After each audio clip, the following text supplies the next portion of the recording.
Salve aí, eu sou o Zang e esse daqui é um dica de fotógrafo muito especial. Especial porque algumas semanas atrás a gente lançou um episódio aqui chamado Você só é fotógrafo ou trabalha também? E aí eu recebi muitos comentários referindo-se a esse episódio. Inclusive um deles, um recadinho que chegou no DM do Instagram de um fotógrafo que falou assim: "Putz, Zang, muito obrigado. Esse seu vídeo me deu condição de explicar para minha família o que é o trabalho de fotógrafo."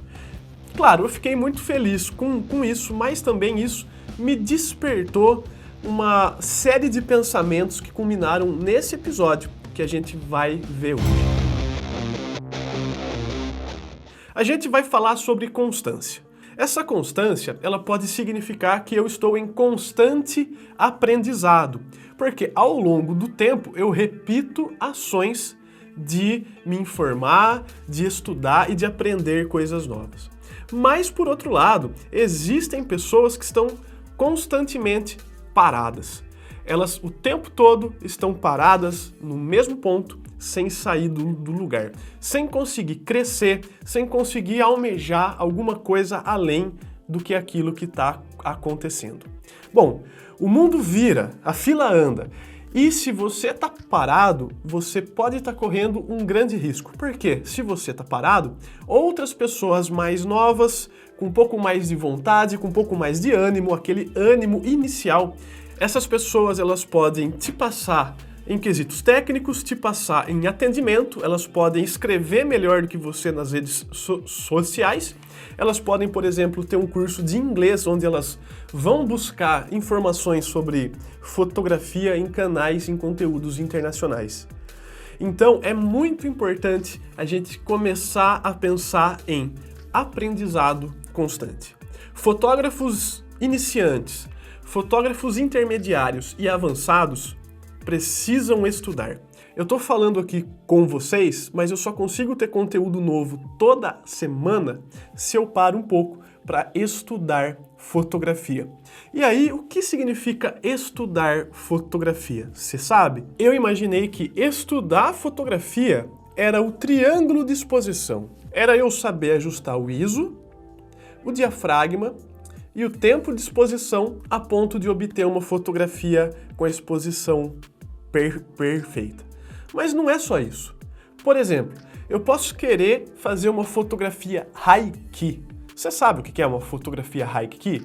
Você sabe o que é uma fotografia low-key, por exemplo? Você sabe o que é um disparo de flash em segunda cortina? Você conhece a técnica Sunny 16?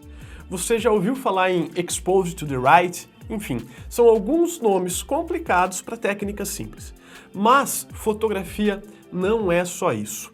Por exemplo, assim, eu gosto muito de um fotógrafo internacional, o Joe McNally. E eu gostaria muito de poder fazer um workshop presencial com o Joe McNally, por exemplo. Mas, putz, ele fala inglês, eu falo português. Como que eu vou entender tudo que ele fala? Então, se eu quero fazer um workshop com o Joe McNally daqui a 2, 3 anos, eu preciso começar a estudar inglês hoje. E aí a gente chega numa palavra que é planejamento estratégico, para a gente começar a evoluir constantemente no nosso trabalho. Por mais que eu possa visualizar algo que vai acontecer daqui a 3 anos, que parece longe, o tempo anda muito rápido. Um estalar de dedos passaram-se 3 anos. E aí eu queria convidá-los a pensar um pouco sobre o futuro. O que é o futuro? A gente não sabe ainda. A gente só sabe que muita coisa mudou diante dos últimos fatos. Da pandemia, por exemplo. E aí eu tenho que pensar assim, cara, o que eu vou fazer no futuro com a minha fotografia? Eu vou continuar trabalhando com eventos sociais, por exemplo? Eu vou continuar trabalhando com moda? Eu vou produzir conteúdo para a internet? Eu vou fazer ensaios de retratos? O que é que eu vou fazer? Bom, eu preciso planejar. Eu preciso saber quais são os passos que eu vou dar para atingir um objetivo. Então tá, se eu quero ter um estúdio grande, numa cidade maior, por exemplo, eu vou ter que viabilizar isso. Isso não é só grana. Eu vou ter que mudar, de repente, a minha postura diante do mercado. Eu preciso que o mercado me enxergue de uma maneira mais séria. Eu planejo mudar para uma cidade maior, uma cidade de 1 milhão de habitantes, por exemplo.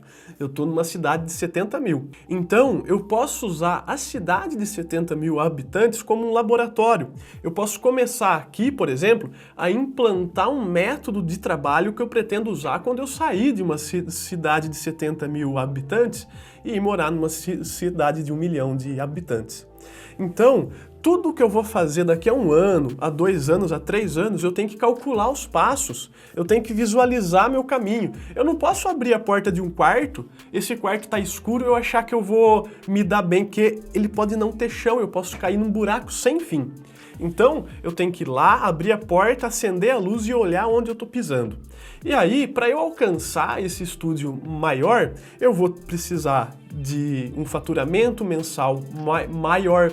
Então eu vou ter que estruturar como que eu vou conseguir isso numa cidade que eu ainda não conheço. Então eu tenho que fazer um estudo de mercado. Para eu fazer um estudo de mercado, não adianta eu ter um monte de informação, eu olhar para elas e não saber analisar. Então talvez eu tenha que fazer um curso para entender o mercado. Talvez eu precise fazer um curso de uma certa gestão para conseguir planejar tudo isso. Talvez eu tenha que fazer um curso de marketing. Talvez eu tenha que fazer um curso de inglês. Sempre quando a gente também acha que a gente conhece todas as técnicas de fotografia, vem um conteúdo de internet bom, um workshop online, por exemplo, e nos apresenta um monte de coisa que a gente não sabia ainda.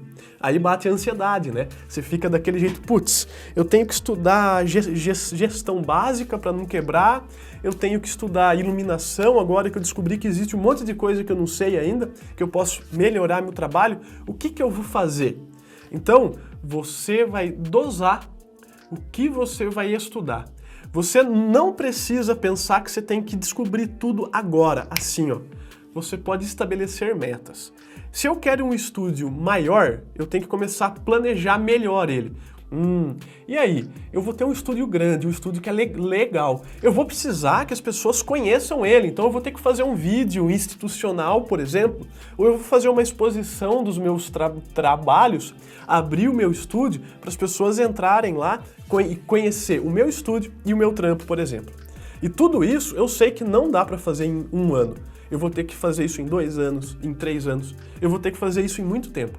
Então, eu pegar e planejar e pensar o que eu tenho que fazer, quais são as peças que eu tenho que movimentar ao longo de 3 anos para atingir o resultado que eu quero, me satisfazer com a minha fotografia, movimentar toda essa energia, não ficar parado e obter uma evolução constante do meu trampo. Então, é esse convite que eu deixo para vocês aqui. Qual tipo de profissional você está querendo ser? Aquele cara que fica parado sempre, que tá bom? Ou você é o profissional que busca aquela evolução constante no trabalho? Vale a pena eu me esforçar tanto? Vale a pena eu me dedicar tanto sem saber onde eu vou chegar? Não, né? Só vale a pena fazer tudo isso que nós todos temos feito, porque é um mercado que ele é aquecido, é rentável, mas eu tenho que saber o que estou fazendo. Se eu deixar o mar me levar, pode ser que eu vá em direção a uma tempestade e tenha que acabar desistindo de navegar no imenso mar de fotografia. Tudo o que vocês precisarem com relação à fotografia, à técnica, à iluminação, à câmera, vocês podem contar com a AV Makers. Estaremos sempre aqui dispostos a ajudar você a alcançar os seus sonhos. Fechou? Vou indo nessa, boa semana para todo mundo e abração do Zang! Tchau!